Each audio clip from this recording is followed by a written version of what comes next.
Walang kukurap dahil wala pong camera tricks ang pagbubuhat ng weights ng batang babaeng ito.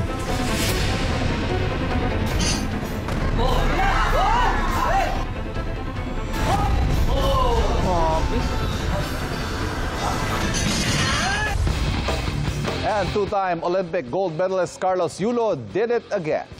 Ngayong muling nag-uwi ng parangal ang mga pambato natin sa sports na sina Carlos Yulo para sa gintong medalya mula sa Asian Gymnastics Championships 2025.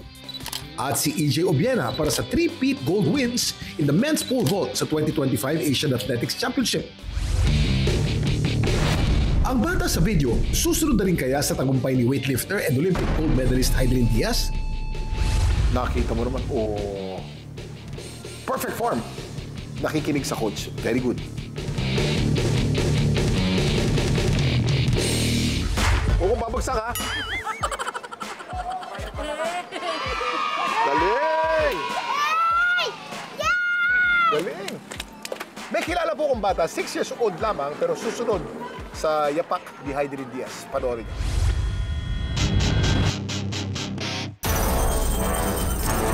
Hindi sa park o mall ang playground ng nakilala naming si Yuhan, kundi dito sa gym.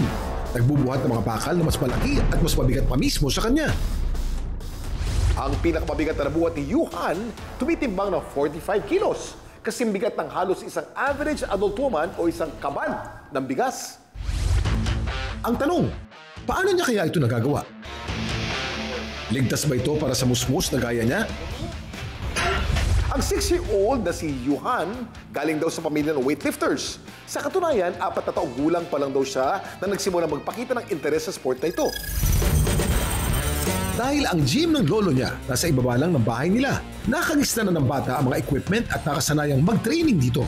Sabi ko, wag kang lalapit muna habang nag-weightlifting kami, nagpa-powerlifting kasi baka mamaya mapaksakan ka, diyan ka muna. O, ngayon, biglang lalapit yan minsan. Pag wala na, tapos na yung training namin, biglang magdadampot siya ng mga dumbbells, gano'n. Yuhan, naparood kita, ha? Paano ka ba nahilig dyan sa weightlifting? Gusto ko po, patulad ko todo, malakas po. Ano naman ang pangarap mo pag lumaki ka na? Patulad niya ito. Okay, Yuhan, good luck and God bless, ha? Sana ikaw ang maging susunod na Hydrin Diaz. Sabi mo, alam ko, yakig. Kumpara nga raw sa ibang mga anak at apo, maaga daw nakita ng interes at potensyal si Yuhan ng kanyang lolo. Pero wala daw dapat ipangamba dahil tutok naman daw siya rito bilang coach. Focus. Start kami sa mga magagaang na bar lang. Pag-start ng 5 kilos yan, then akyat kami ng 10 kilos yun. Tapos dahan-dahan dinadagdagan ko na yung plato.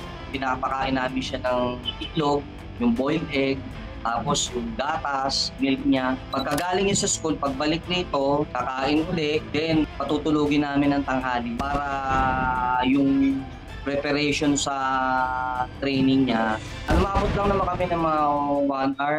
Taong 1896 nung opisyal na maisama sa Olympics ang sport na weightlifting. Pero nung pang-ancient times sa mga bansang Egypt, Greece at China, ang mga tao ay nag-weightlifting bilang pagsubok sa kanilang lakas. Weightlifting kasi, hindi siya agad-agad nangyayari overnight na kaya mong bumuhat ng ganyang kabigat. It takes years of training. Actually, if you do workout, if you do powerlifting, it will take at least 2 months para mag-form yung muscles and para mag-improve yung strength. So, dapat talaga consistent yung conditioning, yung strength training mo, and yung proper form supervised by a coach. Paglilinaw din ni Doc, hindi raw totoo na hindi natatangkad ng bata kapag ito'y maagang nagbuhat ng mabigat. However, prone rin po sila sa injury kasi hindi pa mature ang kanilang mga buto. Usually, ang buto nagmamature between 15 to 17 years old, especially sa mga babae. Pero paano nga ba ang pag-aaral at ibang activities ni Yuhan bilang bata? Gayong maaga siyang naisabak sa ganitong sport. Katulad din ng mga ordinaryong bata, hindi lang puro training sa gym ang ginagawa niya. May mga kalaro siya rito, tapos nangpunta sila rito, naglalaro sila. Ayon sa eksperto, makakatulong ang sport ni Yuhan para magkaroon siya ng sense of mastery and identity.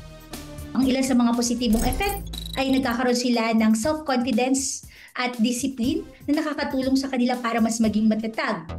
Gayunpaman, may ilang risk din daw ito na kailangan bantayan. Meron din mga potential risk or mga negative impact ang maagang pagsabak sa ganitong klase ng sports. So nandiyan tinatawag nating adultification o premature pressure.